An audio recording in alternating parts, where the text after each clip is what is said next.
tour of your... One of the first plants I started with, because we had so much shade here, I didn't think I would be able to grow as much as I did. I started with some ferns, ostrich ferns.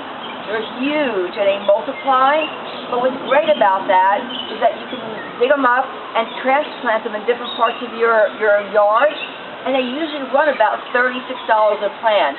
So all those multiples that you get every year, free, and they're gorgeous.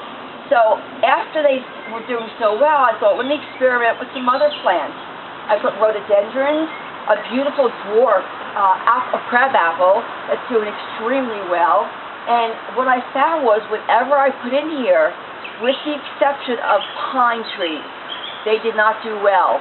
But everything else was thriving, even under this low light. And one of my absolute favorites that you don't see in many garden centers is this beautiful creeping yew. It's a Japanese yew.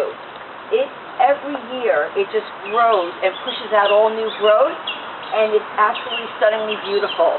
And it's not invasive. It's a great low-lying plant that makes a great border and really accents things like this beautiful little small-leaf boxwood, which is completely deer-proof. Deer do not like boxwood. Hydrangeas do extremely well in the lower light, and also some of the old-fashioned favorites are like the bleeding heart. These come up every year. They're perennial, and no fuss, no muss with these, and they are just beautiful. Another perennial I have here is Solomon's seal. It's absolutely gorgeous. It multiplies every year. You have it hanging over this naturally occurring bird bath in a stone that I got from a stone yard. The birds love it. They're in it every day. Just make sure you change the water every day for them, and brush it out and clean it regularly. Over here we have a really unique Japanese maple. It's called a red dragon.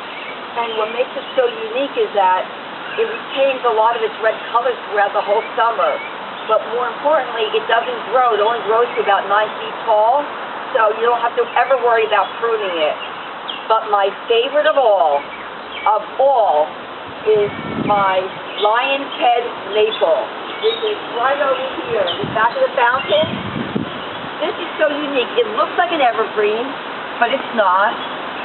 It's a very, very sought after specimen. There's not many of them because it grows so slowly. So if you want plants and trees that you don't want to have to prune every year, these are the types of trees for you. And every year they get better and better. And that's what's so great about gardening.